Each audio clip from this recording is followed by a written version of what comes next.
I'm Blair Best. It's Thursday here on The Story, and tonight, a rally outside City Hall as Portland City Councilors hear appeals of PGE's plan to cut down trees in Forest Park. Plus, a lot of people are excited about the new mass timber roof at PDX, but perhaps no one is as excited as this group. They even wrote a rap about it. Wooden roof, PDX, we got the wooden roof. But first, a bill in the Washington State Legislature would increase the amount of debt the state can take on for the new I-5 bridge project, debt that would be paid back by you through tolling. It's our big story tonight.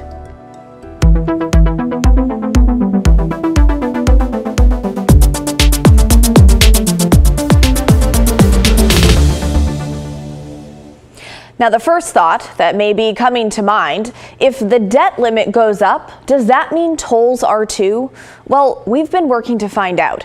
If you haven't followed our extensive coverage on the new bridge project, it's expected to cost somewhere between $5 and $7.5 billion, with $6 billion as the target number. The plan is for the federal government to cover up to $3 billion. Washington State has pledged $1 billion. Oregon has $2 billion. The rest will be covered by toll revenue. The project's financial plan estimates they'll need between $1.1 and $1.6 billion. But there's a catch. Those estimates were published in early 2023, so those figures are more than 2 years old. There's a new estimate, an updated finance plan coming this year, although it doesn't have a specific date. We asked the project team that today, and they just said late this year. But in this era of inflation and high construction costs, the question probably isn't if that $6 billion price tag is going to go up, it's by how much. So back to that question of how will toll prices be affected. Exact prices have not yet been determined. That's up to the Oregon and Washington Transportation Commissions. They're supposed to do that this summer. But last year, they did narrow it down to 4 possible tolling plans to study. All of those plans assume tolls would start on the current bridge in spring 2026, so about 1 year from right now. And they all use variable rate tolls, meaning prices go up and down depending on the time of day. 2 of them would start out with lower rates that would go up once traffic moves over to the new bridge, while the other 2 would use higher rates from the start. Here are the placeholder toll prices in each of those plans. The first 3 range from $1.55 to $3.90 one way, going up by more than 2% every year. Those would bring in around $1.24 billion. The 4th plan has higher prices, from $2 to $4.70 one way, with a 3% hike every other year. That would raise around $1.6 billion. But remember, that's the upper end of the toll revenue in the project's current financial plan. Both states have already authorized tolling for the project, but the Washington Legislature is now taking the next step, authorizing the sale of bonds to pay for construction, which will be paid back over time with toll revenue. It's part of Senate Bill 5734. The original version of the legislation authorized the sale of up to $1.6 billion in bonds, again, matching that upper end of the toll revenue in the current financing plan. But here's where it gets interesting.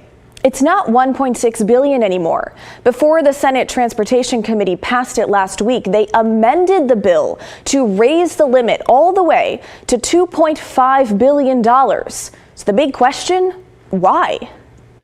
When we go to up to $2.5 billion, I mean, is the increase tied to, is it just driven by our capacity for the bonds to pay those bonds, or are we identifying anything within that relating to projects or potential build out? I mean, I would just say, and I'll let Haley fill in, that the authorization is that the treasurer could issue up to that much if the budget and the financing plan for the project ultimately require it. This is just the authorization. Well, I would say the $1.6 billion was based on a past traffic and revenue study. There's a new one underway. We are expecting a lot of changes in the future on that project, and there's a lot of unknowns. So Senator Lease is offering a larger number that may or may not be needed in the future. Okay, so basically they're hedging their bets in case the project gets more expensive, which, as we've said, is very likely. But now to the main question. If the debt authorization limit goes up, what does that mean for us, the people driving across the bridge, paying tolls? The Interstate Bridge team told us past estimates confirmed a toll funding range of $1.1 billion to $1.6 billion on the Interstate Bridge. The program will continue to refine cost estimates and funding sources as we move through the environmental process and advanced design. They went on saying toll rates for the IBR program will be jointly set by the Oregon and Washington Transportation Commissions to support the toll funding amount identified in the program's financial plan. The bill authorizes bond sales up to that amount, but does not provide direction to do so. So, reading between the lines here, the answer is that the 2023 forecast is still considered accurate unless or until the new financial forecast later this year says otherwise. So, for now, these placeholder tolling rates are still considered current. But as far as the question of whether a higher price tag would mean higher toll rates down the line, well, we didn't really get a direct answer. So, talk to us. What are your thoughts on tolls on the I-5 bridge? Will you be making fewer trips across the Columbia once tolls begin on the current bridges as soon as next year? Let us know. Email the story at kgw.com or call and leave a voicemail, 503-226-5090. Also in Olympia, a gun bill that's quite similar to Potter, Oregon's Measure 114. This week, the state Senate passed House Bill 1163. It would require you to qualify and buy a permit in order to buy a gun. Here's how it would work. You would have to apply for a 5-year permit from the Washington State Patrol. In order to qualify, you must have completed a firearm safety training program within the last 5 years, with some exceptions, and also pay a fee. Troopers would issue the permit within 30 days or 60 days if you don't have a state ID. The program would begin in May 2027. Democrats in the Senate passed the bill Monday on a party line vote, 29-19. The original version passed the House last month on a 58-38 vote. But because the Senate added a few amendments, including delaying the start date of the program, the amended bill has to pass the House again before heading to the governor's desk. And speaking of Washington Governor Bob Ferguson, he signed a bill into law earlier this month banning a substance that dozens of young people have used to die by suicide, including a teen from Camas. House Bill 1209 prohibits the sale of sodium nitrite in concentrations of over 10%. 15-year-old Tyler Schmidt, who the law is named after, died in 2020 after buying sodium nitrite on Amazon. An investigation by our Seattle affiliate found at least 30 cases nationwide where young people died by suicide using sodium nitrite purchased through Amazon. Eventually, most of the products were removed from the site, but there was nothing to ban the sale in Washington until now. Tyler's mom says the law won't bring back her son, but understands that it will help others. I know it will. I know that there will be awareness, and that's really my driving force for it, behind it. It's just heartbreaking. Tyler's family is one of 24 families now taking legal action against Amazon, alleging it knowingly continued sales despite awareness of the substance misuse for suicide. Now, Amazon has defended itself in each suit, saying it's not the fault of the company, but the people who died by suicide who misused the product. Washington is the 4th state in the country to ban the chemical. Well, turning now to Portland. Portland City Council is considering a controversial plan by PGE to cut down nearly 5 acres of trees in Forest Park. The project would make way for a transmission line, but it's drawn criticism from neighbors and environmentalists. Before today's hearing, dozens of concerned neighbors, there they are, and environmental groups rallied outside Portland City Hall. They're pushing back against the proposal to cut down roughly 400 trees in Forest Park to make way for that transmission line that PGE says is necessary to meet growing energy demands. An earlier review by city permitting staff gave the project the green light, but in March, the Forest Park Conservancy appealed that decision to City Council. Environmental groups and neighbors are asking the city to reject the plan. At the end of the day, whether it's big or small, cutting any amount of forest would cause a deep, profound loss. This is 5 acres of forest park. We're talking about streams, wetlands, irreplaceable. Probably would take a century or more to get back what we're losing. PGE says there are no feasible alternatives for the transmission line, adding that it plans to restore the project area by planting more than 900 trees and thousands of native plants. Well, turning now to an update on the breaking news we brought you last night regarding the arrest of a man in Northwest Portland yesterday. The same suspect police tried to arrest on Monday before they backed off following an hours-long standoff. The man has been identified as 44-year-old Raul Nava Jr. Some neighbors in the area were frustrated that it took 2 days and so much effort to arrest one guy in a tent. But others are praising police for taking their time and prioritizing safety. Catherine Cook tells us more. Portland police put on protective masks, then deployed CS gas. Moments later, they arrested this man on Northwest 21st and Hoyt. Sonam Sherpa captured this video from his restaurant across the street. I'm glad everyone's safe, and I'm glad no one got hurt. That's the most important part.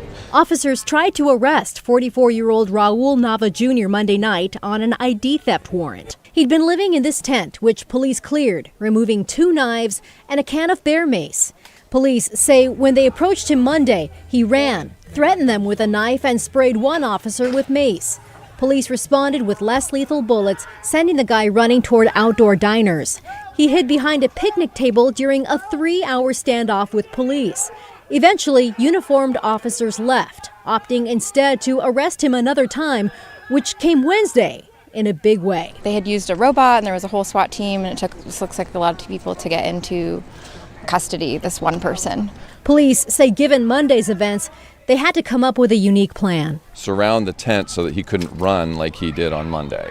That was our concern, that he would be out in the neighborhood running around with knives and other weapons.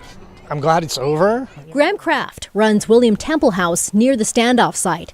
He'd just finished serving food pantry guests when police moved in.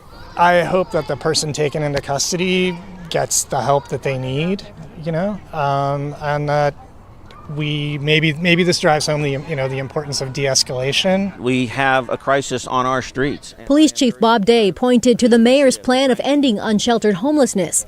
He says this case is one example of why he supports it. Particularly starting with the removal of tents and tarps, which do provide a place that can conceal behavior that makes our jobs much more difficult and certainly higher risk. This neighbor says the man at the center of this didn't seem to bother anyone except police. He talked with them after Monday's incident and before Wednesday's arrest. That's what he said. He says, I'm fine. I feel good. I had a good night's sleep. And I says, well, maybe in the next couple of days you won't have a good night's sleep. Catherine Cook, KGW News. Raul Nava Jr. was booked into jail late last night after he went to the hospital for medical evaluation. A volunteer outreach worker sent me photos of wounds on Nava's hand following Monday's standoff, where it appeared he was hit by a rubber non-lethal round. The photos were just too graphic to show you on TV. Nava is now facing several new charges, including attempted assault on a public safety officer and unlawful use of a weapon. Well, still ahead on the story, we're hearing from a Washington woman suffering long-term health problems after she was attacked at work. She says understaffing and overcrowding at a youth correctional facility is to blame. The solutions lawmakers are weighing. That's when the story returns.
A Washington mother severely beaten at work says the state is to blame.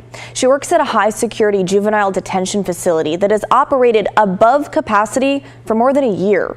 Drew Mickelson shows us the video from inside the Green Hill School in Lewis County. And we do want to warn you that what you're about to see may be disturbing for some. It was the worst feeling knowing that no one's there to help you. Holly Beecher found herself alone in a secure unit with a 17-year-old offender. He came up to me and at that time got in my face. I had lifted my arm to tell him, hey, get out of my space, and he had smacked my arm down. King 5 News obtained the security video from someone who did not want their identity revealed. It shows Beecher repeatedly being hit by the juvenile who was trying to get her keys. Yeah, and he dragged me. My shirt was ripped open. My pants from being dragged were starting to come down. Nearly a year later, she still suffers tics, headaches, and blurred vision from the one-on-one assault that lasted almost 30 seconds before someone came to help, another juvenile offender. The attacker was charged and pleaded guilty to custodial assault, attempted robbery, and second-degree assault. Desmond Bellegarde, already serving time for a drive-by shooting, got 5 years added to his sentence. Up the chain of command. Beecher blames understaffing and overcrowding at Green Hill School. You can't have a therapeutic approach if you're over capacity and not being able to actually do the therapy. Green Hill has housed more offenders than the recommended capacity for more than a year now. The state says as a result, counseling and educational opportunities have decreased, while assaults and drug use inside the facility have increased. It just makes it to where the response times are slower and everyone's just kind of exhausted. Mentally you're trying to just make it through your shift. Solving the problems here at Green Hill School is something legislators from both parties, as well as Governor Bob Ferguson, have made a priority this legislative session, despite the state's multi-billion-dollar deficit. I just appreciate your service. Ferguson, who has been calling on budget writers to look at cuts, supports increasing spending to handle the overcrowding, funding in both the House and Senate's proposed budgets. We felt like that was a really important area that we needed to make sure we shore up appropriately so that young people in the system are getting the services and the rehabilitation that they deserve, and that our staff are able to work in a safe environment. Those convicted as juveniles may be sent to adult prisons once they reach their 20s. And before leaving office, Governor Jay Inslee proposed converting an unused portion of an adult prison in Aberdeen to handle the overcrowding. I just will live with my medical conditions that I have, and hopefully I do know that some are, permanent. Holly hopes to get her vision back so she can drive and read to her children again. She's also hoping the state does more to prevent future incidents like hers. I genuinely believe if we were fully staffed, I would have walked away that day with just my arm slapped, because if staff would have showed, they would have been able to help and intervene before that. The Washington Legislature was considering a bill to allow the state to transfer people convicted of crimes as juveniles to adult prisons after they turn 21, but the bill died this session. The discussion on the issue is likely to continue in sessions to come. All right, let's talk about college students now and the international students whose visas have been suddenly revoked by the Trump administration. Well, now the ACLU of Oregon is suing the federal government on behalf of a student at Oregon State. They say Aaron Ortega Gonzalez, a PhD student from Mexico, suddenly had his visa canceled earlier this month. The ACLU says he found out from the school and the government didn't give a reason. For Aaron in particular, the reason provided from the school is also a pattern we're seeing across the country. The school is stating that the reason in CVIS is that there's criminal records check and or visa is revoked. So it's a really unclear justification, so much so that it's not a justification at all. Aaron has no criminal history, so that part doesn't make sense. And if the United States government is revoking any sort of visa or status, they need to provide a fair process to Aaron, including notice to Aaron and an opportunity to challenge their justifications, and they've not done any of that. Ortega Gonzalez is from Mexico, and he's doing his research in wildfire impacts.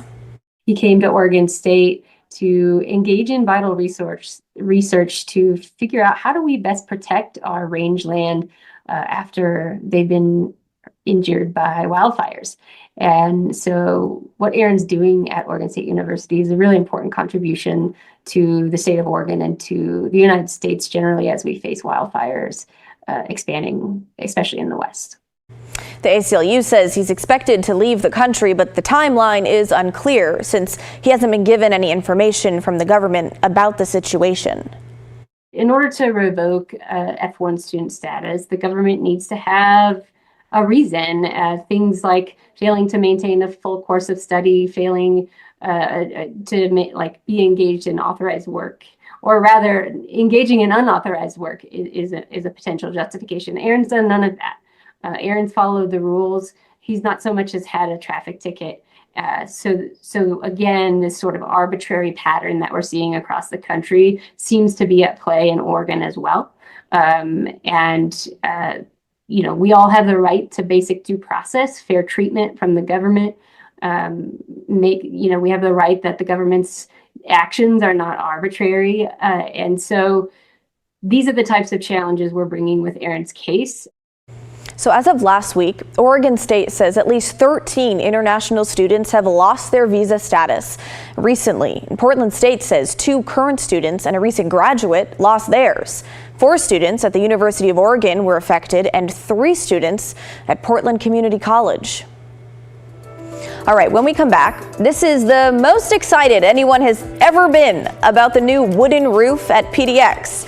We'll show you the new rap video inspired by the airport. Stick with us.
Well, if you haven't yet made your way over to PDX in the last few months, it's looking pretty spectacular after being remodeled with a new mass timber wooden roof. It even inspired a group of local artists to create a rap about it. And well, we obviously had to share that with you. Wooden roof, wooden roof, wooden roof. PDX, we got the wooden roof. My mind is open, falling for it like leaves. Just came here for a show, now I wanna see the trees. We got so many and they grow so tall. Now the airport doesn't look like a mall. Okay then, well, at least they're having fun. Now, this was a hyper-local effort to create the world's first and, well, only rap about Portland International Airport by local artists. It also features a handful of local celebrities too. And we know you're just dying to hear all of it. You can catch the whole thing on YouTube. All right, well, that's the end of our show, folks. Thanks so much for watching. The good stuff is coming your way next. And don't forget, everyone has a story to tell. If you ever miss an episode of The Story at 6:30, we re-air it at 8:30 and 10:30 p.m. on our TV app, KGW+. It'll also be there the next day at 11:30 a.m. You can download that free KGW+ app right now. It's free on Roku, Apple TV, and Fire TV. Have a great Thursday night. I really hope you enjoyed today's sunshine. I'll see you right back here tomorrow night at 6:30.